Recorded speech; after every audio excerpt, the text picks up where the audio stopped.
Kyle, and I have just moved to Edinburgh. Yay!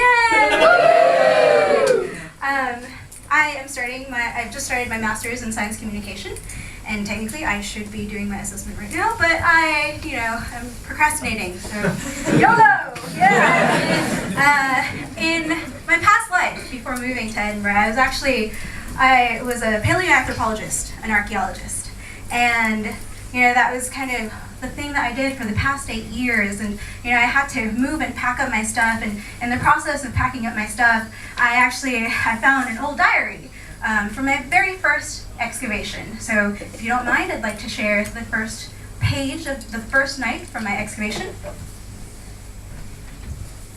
Right.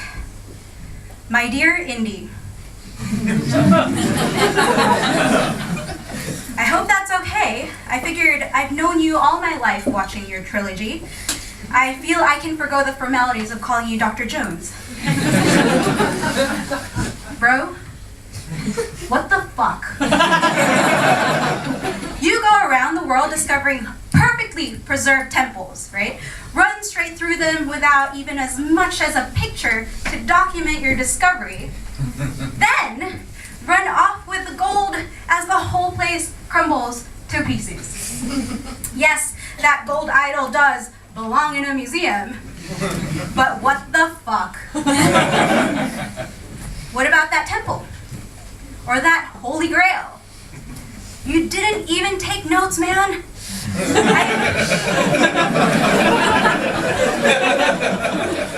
I get that you have tenure, and fair enough, you also had to go kill the Nazis. So, time was limited. But what the heck?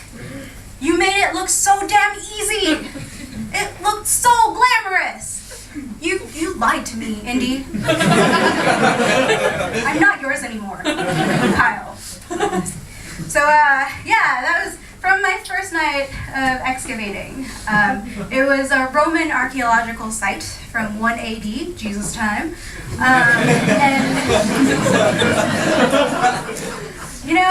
You go to these beautiful places in the middle of Italy under the Tuscan sun, fields of, just beautiful flowers, you walk in, and the first thing they tell you to do, go weed the whole field.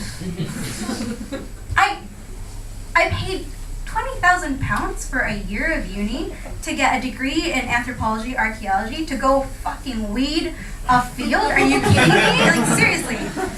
And I also paid to be on this first excavation, because if you're a noob, nobody trusts you, right? Now, it does get better, you're digging, and it's fine. You eventually find something. In my case, I didn't. I found dirt, more dirt, and worms. 3 meters away, a few of my friends were finding, mosaic tiles, jewelry, all these beautiful stuff, and I spent an entire summer digging through dirt with nothing. I was in this sterile area, so whatever. Now, it's not as bad as some other people. I have friends who spend their entire summers, literally combing through the desert, on their hands and feet, just looking through every single piece of sand to see if there's that glimmer of a tooth or that glimmer of a bone that can tell us a little bit more about human evolution and where we came from. I get it, somebody has to do it, that's fine, but Indiana Jones fucking lied.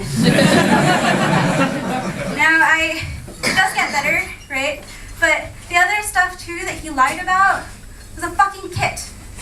Now, it's almost Halloween, people love to do fancy dress and stuff, and my outfit, come on, right? If it weren't for the fucking whip, no one understands. They just think I'm a hipster. What is that? This is not archaeology, right? Now, okay, his hat, you need a hat. You need a hat. You're under the sun a lot of the time. No one likes skin cancer. That's a little awkward. So, you gotta make sure you have the hat. Clothes tend to be brown because after how much time spent in dirt, you end up looking like dirt. Your snot also ends up looking like dirt. So brown, totally true. But the fucking whip. Who does research with a fucking whip? Field work with a whip? What do you do with it? Grab a beer with a whip? No?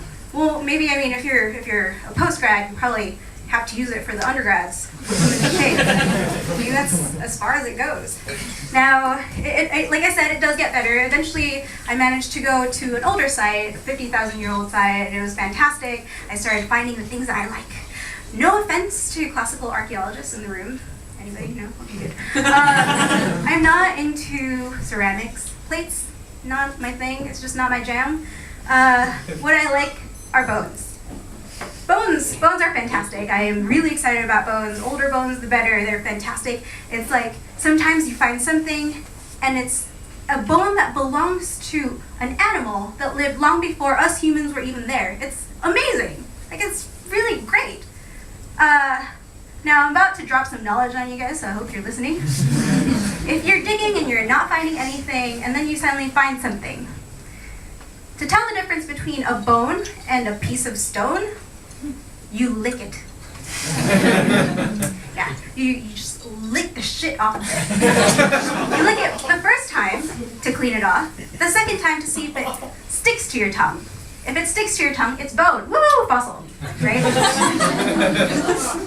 Then you pass it around to somebody else to verify, because, you know, science. So everyone starts licking this thing, and they tell you, yes, you've got something, and then you go through the process of actually, you know, documenting this stuff, and it's great, it's really exciting. It's not always like that, but it's exciting. The problem happens when they lie to you. Now, any geologists in the room? Yeah? Any people who study geology? Yeah? Okay. Fucking limestone. That shit is a liar. A fucking liar. Right? Like, you put it on your tongue, you find it, you put it on your tongue, and you're like, oh, it sticks. Alright, pass it on to the next person. Oh, it sticks, yeah. Spend the entire day documenting it, bring it back to the lab, under the microscope. It's a fucking stone. Who does that shit? You just wasted my whole day fucking limestone. What is that? Now, it's not as bad as coprolites. Oh, some giggles, yeah, alright. Coprolites. You find something. Sometimes you don't find anything, and then the first thing that you find, you're like, oh yay! Is it something worthwhile? Then you start licking it. You pass it on, and they lick it. And you're like, oh, this is really great. What is it? Your supervisor comes around, and they tell you, it's fucking poo. You've been licking poo. It's a real morale booster. I mean, come on. Then he tells you, you know, this is really important stuff because it'll paint a picture of paleo environment, of climate change over time. Yay! There's no amount of booze to wash off that takes a fossil poo from your tongue. It just doesn't work that way. Now, I mean, Indy could just do that. It would probably erase the foul taste of his last movie. That's fine. But to be fair, it's not all bad. You know, like all the time that you spend in the field, you're doing something for the better knowledge of how we humans first came to be, why we look this way, and what existed before us, and it's fantastic. It's really great.